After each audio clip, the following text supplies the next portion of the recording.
कि प्रत्येक civil hospital, PGI, अन्य एम्स वगैरह जितने भी बड़े बड़े हॉस्पिटल हैं उनके साथ जन औषधि केंद्र खोले जाएं।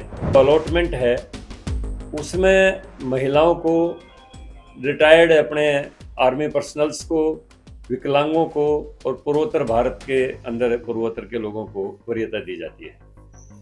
उसमें उनको 2 लाख रुपए तक की जन औषधि केंद्र खोलने के लिए सहायता भी दी जाती है। होने के बाद देश के अंदर नए एम्स भी खुले हैं, नए पीजीआई भी खुले हैं और मेडिकल की सीटों के अंदर अब की बार इस बजट के अंदर 10,000 सीटें एक्स्ट्रा बढ़ाने का लक्ष्य लिया गया है। लेकिन वही था तो जब 2005 में वो बना तो 67 सीटों का बहुमत था कांग्रेस के पास है और 2000 में उसका नंबर आया तो फिर 40 पर रह गया और 2014 में आया तो फिर वो बिल्कुल नीचे चला गया और अब वो जिंदगी के अंदर कभी सत्ता में आ ही नहीं सकता। इतना बढ़िया था तो फिर जनता ने नकार क्यों दिया। राज्यसभा सांसद रामचंद्र जांगड़ा ने ब्रांडेड दवाइयों की कंपनियों पर निशाना साधते हुए कहा कि ये कंपनियां लोगों की जेब पर डाका डाल रही है। उन्होंने कहा कि सरकार ने अब जन औषधि केंद्र खोलने का निर्णय लिया है, जहां 80 से 90% तक सस्ती दवाइयां लोगों को उपलब्ध कराई जाएंगी। इसके अलावा उन्होंने भूपेंद्र हुड्डा पर भी आरोप लगाया और कहा कि जनता ने उन्हें नकार दिया है। जांगड़ा ने ये भी बताया कि सरकार डॉक्टरों की कमी को पूरा करने के लिए 10,000 MBBS सीटें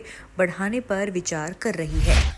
क्योंकि साल्ट तो एक ही होता है, गुणवत्ता सभी में एक ही होती है। ब्रांड के नाम के ऊपर कंपनियां भारी पैमाने के ऊपर मरीजों की जेब के ऊपर डाका डालती है। तो इस बात को मद्देनजर रखते हुए हमारे देश के यशस्वी प्रधानमंत्री जी ने निर्णय किया कि प्रत्येक सिविल हॉस्पिटल, पीजीआई, अन्य एम्स वगैरह जितने भी बड़े बड़े हॉस्पिटल हैं उनके साथ जन औषधि केंद्र खोले जाएं, जिनमें जेनरिक दवाएं जनता को सस्ती मुहैया करवाई जाएं, जिनकी क्वालिटी भी सही हो। तमाम जितनी भी दवाइयां हैं वो WHO की कसौटी के ऊपर खरी हैं और उनकी विश्वसनीयता के ऊपर कोई संदेह नहीं किया जा सकता है। जन औषधि केंद्रों की जो अलॉटमेंट है उसमें महिलाओं को, रिटायर्ड अपने आर्मी पर्सनल्स को, विकलांगों को और पूर्वोत्तर भारत के अंदर पूर्वोत्तर के लोगों को वरीयता दी जाती है। उसमें उनको 2 लाख रुपए तक की जन औषधि केंद्र खोलने के लिए सहायता भी दी जाती है।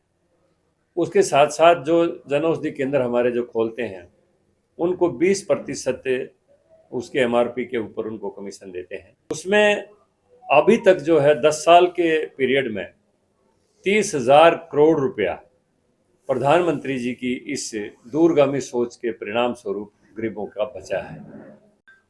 आप एक बात का एक कंपैरिजन कीजिए, 2014 से पहले देश में कितने मेडिकल कॉलेज थे और 2014 के बाद कितने खुले हैं और अभी इसी बजट में 10,000 नई मेडिकल के अंदर सीटें अभी इसी बजट के अंदर लक्ष्य लिया गया है कि हम एक्स्ट्रा सीटें और मेडिकल कॉलेज के अंदर बढ़ाएंगे। ये क्योंकि देश की इतनी बड़ी आबादी के देश में मैं मानता हूं कि डॉक्टरों की कमी रही, लेकिन पीछे की सरकारों ने इस इंफ्रास्ट्रक्चर की तरफ ध्यान ही नहीं दिया। स्वास्थ्य और शिक्षा जो सबसे जरूरी चीजें हैं उनके ऊपर पहले की सरकारों ने बहुत कम ध्यान दिया। प्रधानमंत्री जी नरेंद्र मोदी जी के आने के बाद देश के अंदर नए एम्स भी खुले हैं, नए पीजीआई भी खुले हैं और मेडिकल की सीटों के अंदर अब की बार इस बजट के अंदर 10,000 सीटें एक्स्ट्रा बढ़ाने का लक्ष्य लिया गया है। तो भविष्य के अंदर ये जो आपने जो सवाल उठाया है कि डॉक्टरों की कमी है, इस कमी को भी दूर कर दिया जाएगा। क्योंकि पहले उनकी शिक्षा के लिए केंद्र तो उपलब्ध हो ना, डॉक्टर तो तभी बनेगा जब पीजीआई होंगे, तब एम्स होंगे जिनके अंदर ट्रेनिंग होगी। वो संख्या नहीं थी। अब हमारे देख लो झज्जर के अंदर अब जो कैंसर का जो बन गया बाढ़ उसके बाद कितनी रिलीफ मिल गई लोगों को। एम्स के अंदर कितने कितने दिन तक लंबी डेट मिलती थी, तो वहाँ जाके एडमिशन मिल जाता है तो गरीब आदमी का इलाज शुरू होना गया। तो इसे पूरे देश के अंदर मेडिकल कॉलेजेस की, कैंसर हॉस्पिटल्स की, पीजीआई की, एम्स की जो श्रृंखला को बढ़ाया गया है, सीटों को भी बढ़ाया गया है। भविष्य के अंदर ये समस्या नहीं आएगी। लेकिन भूपेंद्र सिंह हुड्डा कहते हैं हमारे टाइम का है सारा, आप तो वैसे श्रेय ले लो। हाँ चलो, बात यह है, ये धरती के ऊपर चांद ने भी वो उसने बनाया था और सूरज भी वो ही लेके आया था, सारी चीज वो ही लेके आया था भूपेंद्र हुड्डा। लेकिन वही था तो जब 2005 में वो बना तो 67 सीटों का बहुमत था कांग्रेस के पास है और 2000 में उसका नंबर आया तो फिर 40 पर रह गया और 2014 में आया तो फिर वो बिल्कुल नीचे चला गया और अब वो जिंदगी के अंदर कभी सत्ता में आ ही नहीं सकता। इतना बढ़िया था तो फिर जनता ने नकार क्यों दिया? अब मीटिंग चल रही है प्रतिपक्ष नेता को लेकर। अपना नेता चुन ही नहीं पा रहे बेचारे।